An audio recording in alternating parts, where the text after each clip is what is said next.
느보산에 올라가, 모세가 느보산에 올라가, 이 제목으로 하나님 말씀 전하겠습니다. 오늘 우리는 약 한 달간 진행해온 성경의 순례길을 마치게 됩니다.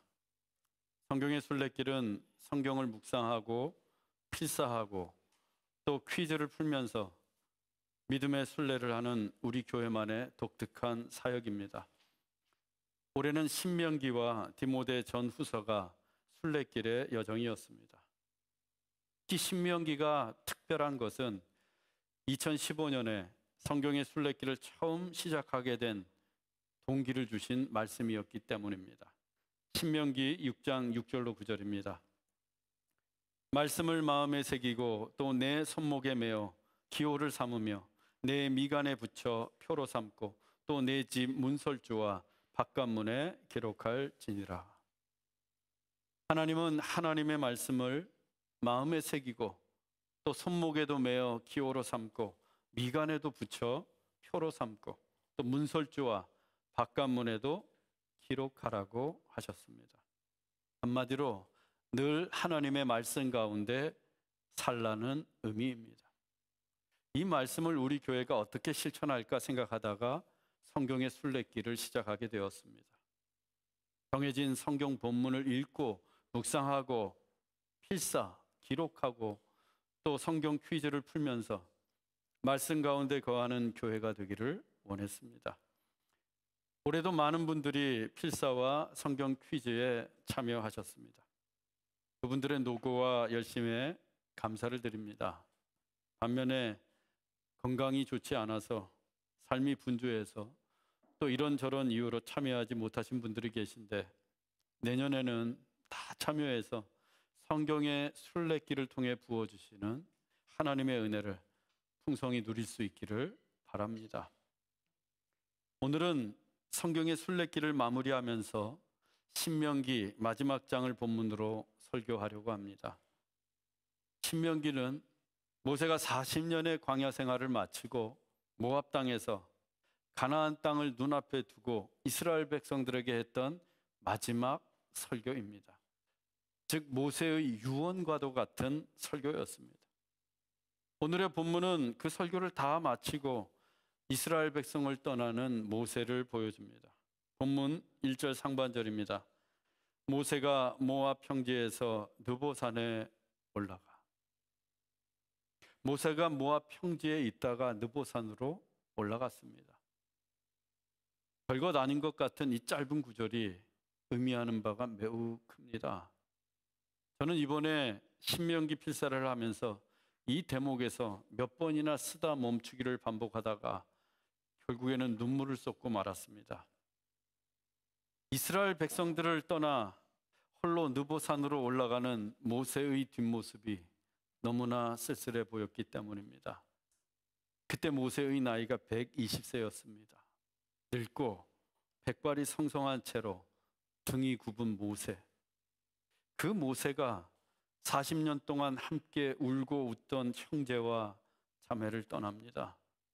함께 애굽을 나오고 함께 홍해를 건너고 함께 광야를 지나온 벗과 친구들을 떠나 혼자 터벅터벅 느보산을 오르는 모세의 등에는 쓸쓸함이 짙게 배어 있습니다.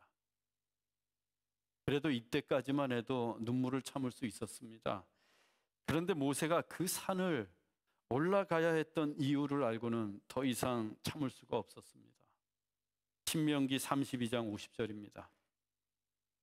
내 형 아론이 호르산에서 죽어 그의 조상에게로 돌아간 것 같이 너도 올라가는 이 산에서 죽어 내 조상에게로 돌아가리니. 하나님께서 느보산을 가리키며 말씀하십니다. 내 형 아론이 호르산에서 죽은 것처럼 너도 올라가는 이 산에서 죽을 것이다. 느보산은 모세가 그토록 들어가고 싶어 했던 가나안 땅으로 통하는 길목이 아니었습니다. 느보산은 해발 835m로 쉽게 오를 수 있는 산도 아니었습니다. 더욱이 모세가 그 높은 느보산을 올라가면 다시는 내려올 수가 없습니다. 왜? 그곳에서 죽어야 했기 때문입니다. 그것이 하나님의 말씀이었습니다.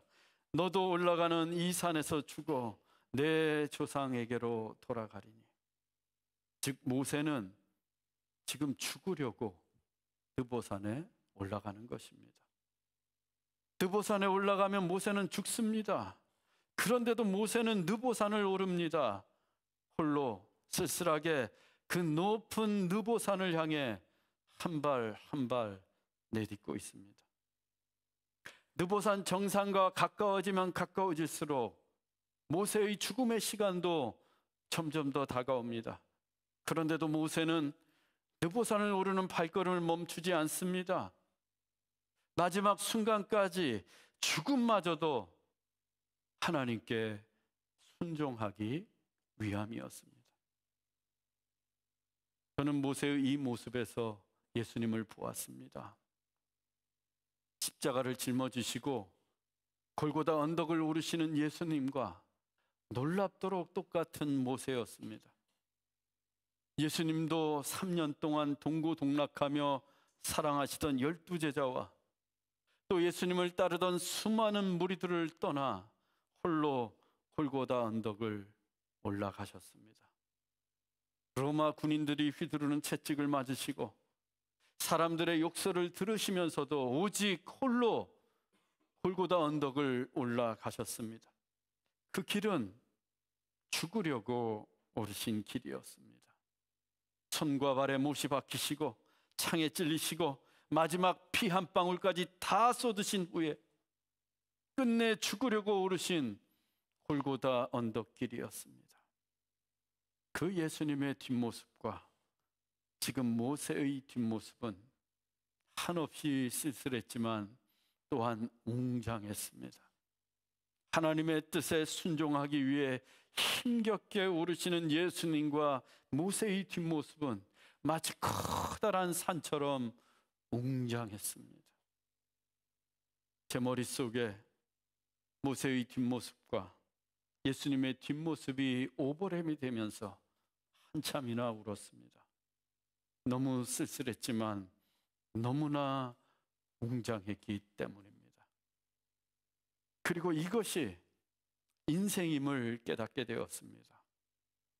느보산은 나 홀로 올라가야 합니다. 죽음의 문턱은 나 홀로 넘어가야 합니다. 사랑하는 가족도 성도도 친구도 뒤로 하고 오직 나 홀로 올라가야 하는 게 인생의 마지막 느보산입니다. 그렇다면 그 느보산을 어떻게 올라가야 하겠습니까? 인생의 마지막 길을 어떤 마음으로 올라가야 할까요? 하나님께 순종하는 것입니다. 하나님의 뜻에 순종하며 올라가는 것입니다. 모세처럼 또 예수님처럼 하나님의 뜻에 순종하며 우리 인생의 마지막 느보산, 그 골고다 언덕길을 올라가야 합니다. 그때 우리의 뒷모습은 쓸쓸해 보일지라도 우리의 마지막은 웅장할 것입니다. 홀로 느보산을 오르던 모세가 산꼭대기에 이르게 되었습니다. 본문 2절 하반절입니다. 산꼭대기에 이름에 여호와께서 길르앗 온 땅을 단까지 보이시고, 하나님은 산꼭대기까지 올라온 모세를 진실로 웅장하게 만들어 가십니다. 본래 모세는 이스라엘 백성들을 애굽에서 이끌어내어 가나안 땅으로 인도하기 위해 하나님께서 특별히 선택하신 종이었습니다. 그런 모세가 가나안 땅에 들어갈 수 없게 된 거예요. 그의 불순종 때문이었습니다. 애굽을 나온 이스라엘 백성들이 가데스 바네아에 이르렀을 때 물이 없다고 불평을 하면서 모세를 원망했습니다. 모세는 하나님께 엎드려 기도했고, 하나님은 모세에게 백성들을 모아서 그들 앞에서 반석을 명하여 물을 내라고 말씀해 주셨습니다. 즉 모세가 반석을 향해 말만 하면 하나님께서 물을 내어 주시겠다는 말씀이었습니다. 그런데 모세가 늘 불평만 하고 원망만 해대던 이스라엘 백성들에게 화가 많이 나 있었습니다. 그래서 지팡이로 반석을 2번 치면서 불같이 화를 토해냅니다. 패역한 너희들이여, 우리가 너희를 위하여 이 반석에서 물을 내랴. 하나님의 말씀과는 전혀 다른 반응을 나타낸 것이었어요. 모세는 하나님의 말씀에 온전히 순종하지 못하고 혈기를 부리며 화를 토해냈습니다. 그럼에도 불구하고 하나님께서는 그 반석에서 물을 내어주셨고 사람들과 짐승을 마시게 하셨습니다. 하지만 하나님은 모세의 불순종을 모른 채 하지 않으셨어요. 민수기 20장 16절입니다. 여호와께서 모세와 아론에게 이르시되 너희가 이스라엘 자손의 목전에서 내 거룩함을 나타내지 아니한 고로 너희는 내가 그들에게 준 땅으로 인도하여 드리지 못하리라. 하나님은 모세가 가나안 땅으로 들어가지 못할 것이라고 말씀하십니다. 모세에게는 청천벽력과도 같은 말씀이었어요. 하나님의 거룩하심을 나타내야 할 그때 모세가 불같이 화를 내며 혈기를 부렸기 때문입니다. 그 때문에 모세가 40년 동안 목표로 삼고 걸어왔던 가나안 땅이 눈앞에 있었지만 그는 들어갈 수 없었습니다. 그리고 이제 죽으려고 느보산 꼭대기에 이르게 되었습니다. 모세가 얼마나 실망이 크고 후회가 막심했겠습니까? 얼마나 그 땅에 들어가고 싶었겠어요. 하나님은 그런 모세에게 은혜를 베풀어 주십니다. 본문 2절 하반절에서 3절입니다. 여호와께서 길르앗 온 땅을 단까지 보이시고 또 온 납달리와 에브라임과 므낫세의 땅과 서해까지의 유다 온 땅과 네겝과 종려나무의 성읍 여리고 골짜기 평지를 소알까지 보이시고, 하나님은 모세에게 길르앗 온 땅 단까지 보여주셨습니다. 이 단은 가나안 땅 최북단에 있는 지역입니다. 가장 북쪽에 있는 땅이 단이에요. 그 다음 납달리와 에브라임과 므낫세 땅도 보여주셨습니다. 가나안 땅 북동과 북서 그리고 중부 지역입니다. 그 중에 므낫세는 가나안 땅 동쪽 끝이에요. 그 다음 서해는 가나안 땅 서쪽 끝으로 지중해까지 이어지는 유다 온 땅과 네겝 그리고 여리고와 소알 땅까지 보여주셨습니다. 이 지역들은 가나안 땅 남부 지역입니다. 특히 네겝은 부엘세바가 있는 가나안 땅 최남단입니다.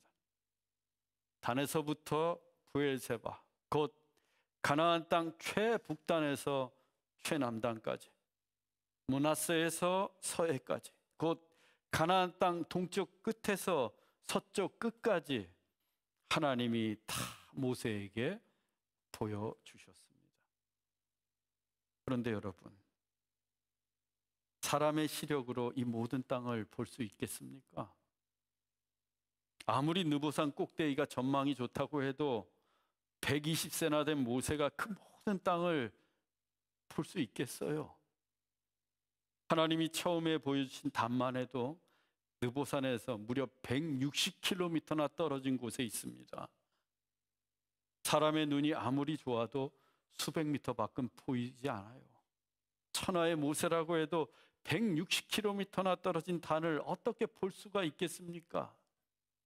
그런데 하나님은 단뿐만이 아니라 가나안 온 땅을 모세에게 보여주셨습니다. 동쪽 끝에서부터 서쪽 끝까지, 최남단에서 최북단까지 가나안 땅 사방 천지를 다 보여주셨습니다. 어떻게 이런 일이 가능할 수 있겠습니까? 어떻게 모세가 그 모든 땅을 볼 수 있었겠어요? 하나님께서 그의 눈을 열어주신 것입니다. 가나안 땅을 볼 수 있도록 하나님께서 모세에게 초월적인 시력을 주신 것입니다. 시편 중에 모세가 쓴 시편이 딱 하나 있습니다. 모든 시편 가운데 가장 오래된 시편입니다. 시편 90편 10절입니다. 우리의 연수가 70이요 강건하면 80이라도 그 연수의 자랑은 수고와 슬픔뿐이요 신속히 가니 우리가 날아가나이다. 모세는 우리의 인생이 날아갈 정도로 빨라서 얼마나 오래 사는지 그 연수를 자랑하는 것은 괜한 수고요 슬픔뿐이라고 합니다. 왜냐하면 사람의 연수는 기껏해야 70이요 강건해도 80이기 때문입니다. 당시 사람들의 평균 수명이 70세였고 건강해서 장수하는 사람의 수명도 80세에 불과했습니다. 그런데 지금 모세의 연수가 얼마나 됩니까? 본문 7절입니다. 모세가 죽을 때 나이 120세였으나 그의 눈이 흐리지 아니하였고 기력이 쇠하지 아니하였더라. 모세는 죽을 때 나이가 120세였습니다. 강건하면 80이라고 했는데 모세는 80세의 부르심을 받고 40년이나 더 살았어요. 그러니 모세가 얼마나 오래 산 것입니까? 장수 중에서도 장수한 겁니다. 아니, 120세라는 나이는 아무리 건강해도 사람이 이룰 수 없는 연수예요. 강건해도 80분입니다. 따라서 우리는 하나님께서 출애굽이라는 사명을 위해 120세까지도 모세의 기력이 쇠하지 않도록 하나님께서 그를 돌보아 주셨고, 또한 느보산에서 가나안 온 땅을 볼 수 있도록 그의 눈이 흐리지 않도록 초월적인 시력을 주셨음을 알게 됩니다. 오를 수 없는 산을 오르는 것, 그것이 사명이요, 볼 수 없는 것을 보는 것, 그것이 비전입니다. 하늘의 사명과 하늘의 비전. 만일 모세가 느보산에 오르지 않았다면 그토록 보고 싶었던 가나안 땅도 볼 수 없었습니다. 신명기 3장 27절입니다. 너는 비스가 산 꼭대기에서 올라가서 눈을 들어 동서남북을 바라보고 내 눈으로 그 땅을 바라보라. 너는 이 요단을 건너지 못할 것입니다. 하나님은 모세에게 요단을 건너지 못할 것이라고 말씀하십니다. 요단강을 건너가야 가나안 땅을 들어갈 수 있는데 가나안 땅에 들어가지 못한다는 말씀이에요. 그러면서 비스가 산 꼭대기에서 가나안 땅 동서남북을 바라볼 것이라고 하십니다. 이 비스가 산은 느보산의 다른 이름입니다.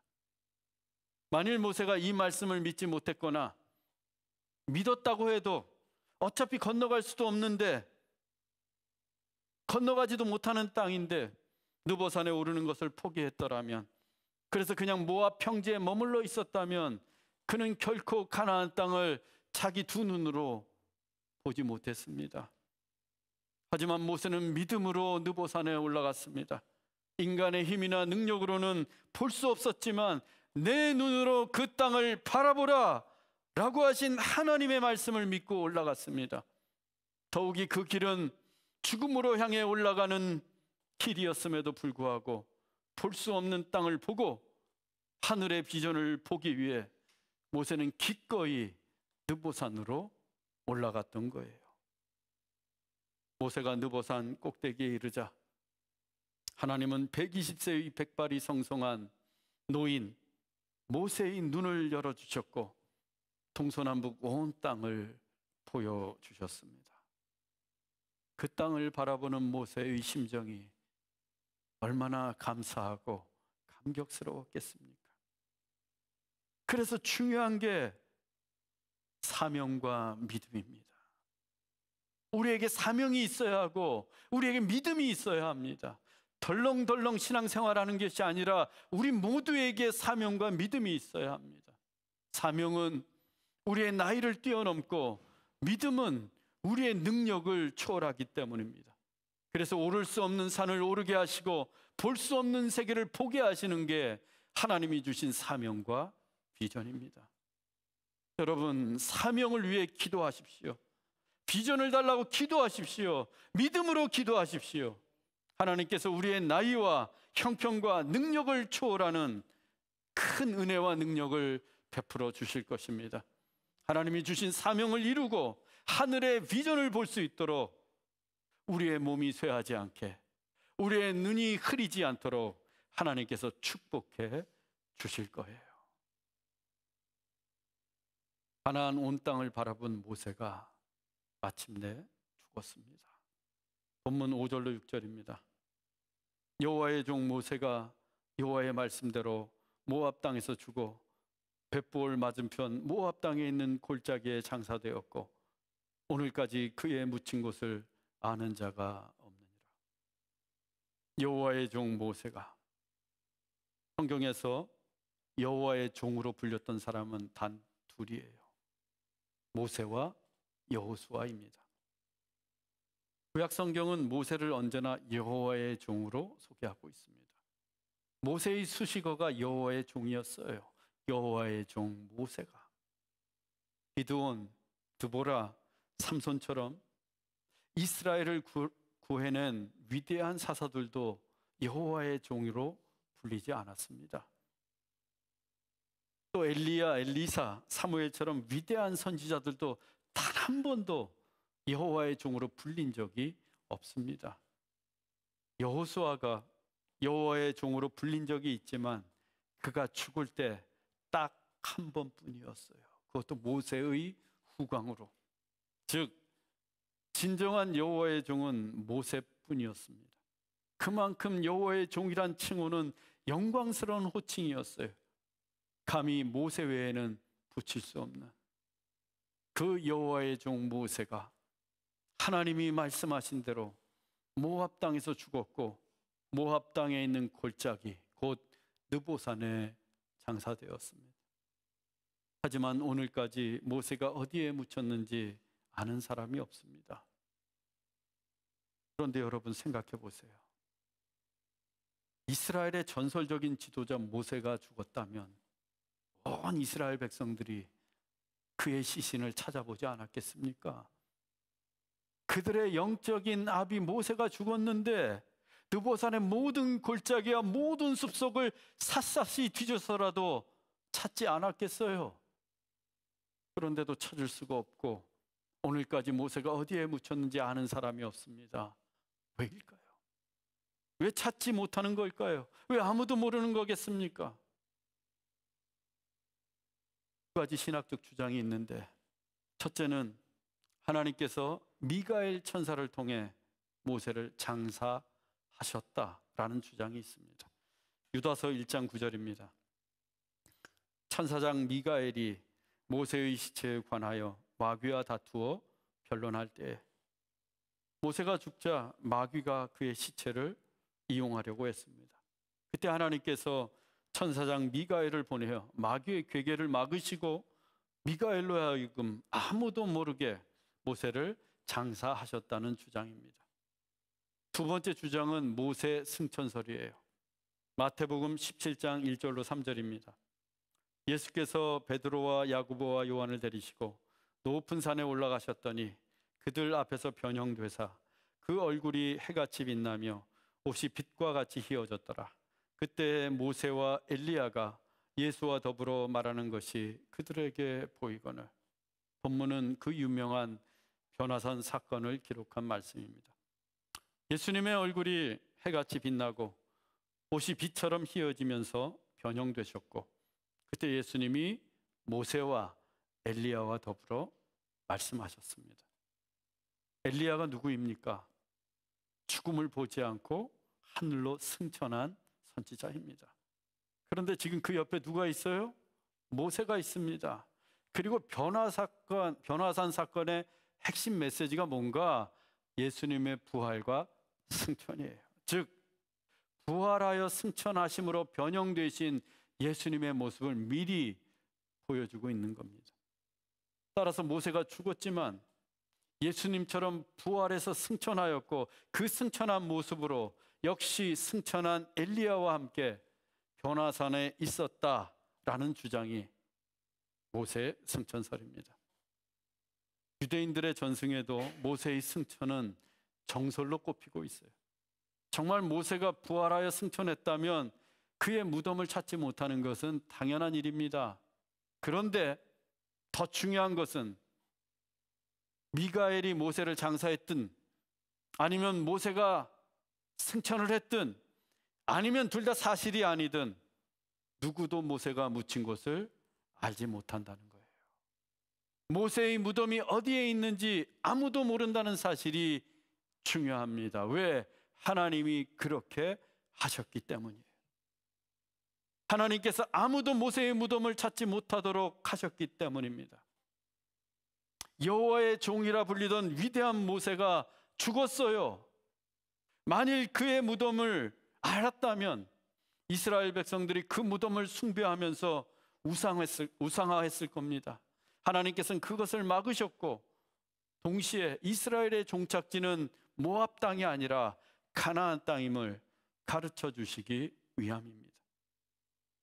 모세의 무덤이 느보산에 있는 것을 안다면 이스라엘 백성들이 쉽게 요단강을 건너가겠습니까?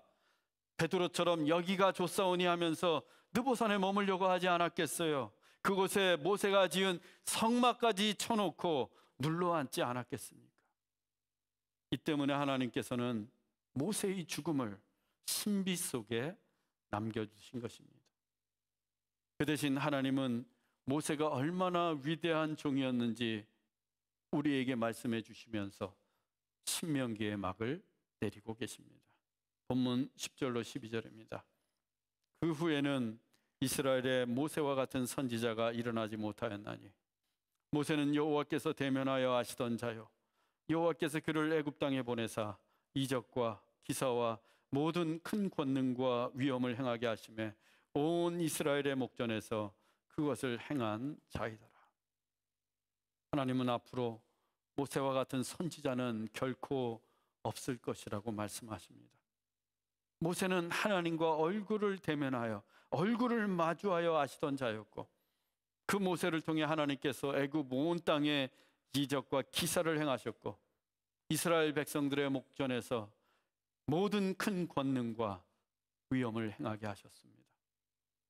나일강을 피가 되게 하셨고, 하늘에서 불과 우벅을 떨어뜨리고 온 세상 천지를 흑암에 가두고 홍해를 가르고 하늘에서 만나를 내리고 마라의 쓴물을 단물이 되게 하고 반석에서 물이 나게 하는 등 모세가 행한 기적과 권능은 헤아릴 수 없이 많습니다. 과연 여호와의 종 모세였고, 그런 모세의 마지막을 하나님은 더없이 웅장하게 하셨습니다. 그 후에 이스라엘에 모세와 같은 선지자가 일어나지 못하였나니. 사랑하는 형제자매 여러분, 우리는 모세와 같은 기적을 행할 수는 없습니다. 모세처럼 하나님을 대면하여 볼 수도 없습니다. 모세처럼 여호와의 종으로 불릴 수도 없습니다. 하지만 모세처럼 죽을 수는 있습니다. 모세처럼 하나님의 말씀에 순종하며 모세처럼 믿음으로 느보산에 오를 수는 있습니다. 그때 우리의 마지막 뒷모습이 늙고 쓸쓸해 보일지라도 하나님께서 웅장하게 축복해 주실 것입니다. 우리 모두 믿음으로 우리의 느보산을 오르는 이 시대의 모세가 될 수 있기를 주 예수 그리스도의 이름으로 축원합니다. 기도하겠습니다. 사랑의 하나님, 감사합니다. 우리도 언젠가는 홀로 느보산에 올라가야 할 날이 올 것입니다. 사랑하는 사람도, 사랑하는 성도도, 사랑하는 친구도 다 떠나보내고 느보산에 올라가야 합니다. 우리의 뒷모습이 한없이 쓸쓸하겠지만 우리의 삶은 웅장하기를 원합니다. 사명과 믿음으로 느보산에 오르게 하옵소서. 하나님의 말씀에 순종하면서 느보산에 오르게 하옵소서. 그래서 하나님이 축복하시는 인생, 하나님께서 웅장하게 인도하시는 마지막 삶이 되게 하옵소서. 길이요 진리요 생명이신 예수 그리스도의 이름으로 기도하옵나이다. 아멘.